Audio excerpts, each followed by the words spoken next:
பிரபல நடிகர் முரளி தன்மையான குணம் கொண்டவர், ரொம்பவே நல்லவர், அனைவருக்கும் மரியாதை தந்து பேசக்கூடிய மனிதர்னு மூத்த பத்திரிகையாளர் சபிதா ஜோசப் தெரிவிச்சிருக்காரு. அதோட நடிகர் முரளி குறித்து பல திடுக்கிடும் தகவலை பகிர்ந்திருக்காரு.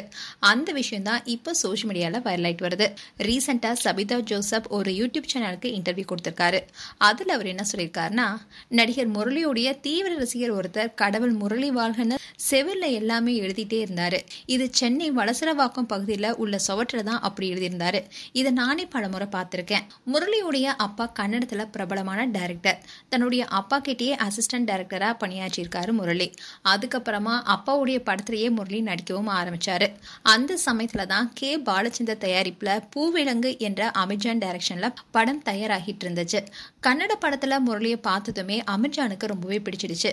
அப்படிதான் பூவிலங்கு என்ற படத்தின் மூலமா முரளி அறிமுகமானாரு. அண்ட் பெங்களூர்ல காலேஜ்ல படிச்சிட்டு இருக்க ஒரு பொண்ணை காதலிச்சாரு. ஒரு நாள் திடீர்னு கார்லயே அந்த பொண்ணை கடத்திட்டு போய் ஹிந்து முறைப்படி திருமணம் செஞ்சுக்கிட்டாரு. எஸ்பிபியும் இப்படிதான் மனைவியை கடத்திட்டு போய் திருமணம் செஞ்சாரு.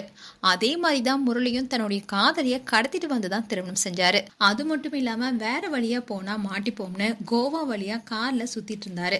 இவங்களுடைய திருமணத்துக்கு அப்புறமா ரெண்டு குடும்பத்திலுமே தம்பதிகளை ஏத்துக்கிட்டாங்க. முரளியும் திருமணத்துக்கு அப்புறமா வலசரவாக்கத்துல வீடு வாங்கி கட்டி மனைவிய சிறப்பா வாழ வச்சாரு. இப்படி இருந்த இவர் தான் ஒரு சமயத்துல குடிக்கவும் ஆரம்பிச்சாரு. மது அருந்திட்டா நிறைய பேர் ஆளே வேற மாதிரி ஆயிடுவாங்க. அண்ட் தங்க மனசுக்காரன் படம் நடிச்சிட்டு இருக்கும் போது நடிகை சிவரஞ்சனிய காதலிச்சாரு. இத்தனைக்கும் முரளிக்கு திருமணமாகி குழந்தைங்களும் பிறந்துட்டாங்க. ஆனா சிவரஞ்சனி அந்த காதலை நிராகரிச்சுட்டாங்க.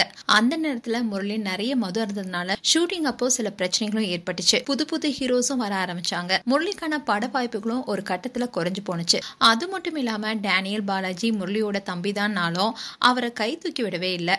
இப்படி பல முன்னணி நடிகர்களும் இருக்காங்க. தங்களுடைய குடும்பத்தினருக்கு உதவி செஞ்சா அதையும் சிலர் விமர்சிப்பாங்கன்னு உதவிகளை செய்யாம இருந்திருக்கலாம். ஆனா முரளி ரொம்பவே நல்லவர், தன்மையான குணம் கொண்டவர்னு சபிதா ஜோசப் அந்த இன்டர்வியூல பேசியிருந்தாங்க. இப்போ இந்த நியூஸ் தான் வைரல் ஆயிட்டு வருது. மேலும் முரளி குறித்து உங்களுடைய கருத்துக்களை கமெண்ட் செக்ஷன்ல சொல்லுங்க. இது போன்ற வீடியோஸை பார்க்க நியூஸ் தமிழ் கிளிட்ஸ் சேனலை சப்ஸ்கிரைப் பண்ணுங்க. மறக்காம நோட்டிபிகேஷன் பட்டனை கிளிக் பண்ணுங்க.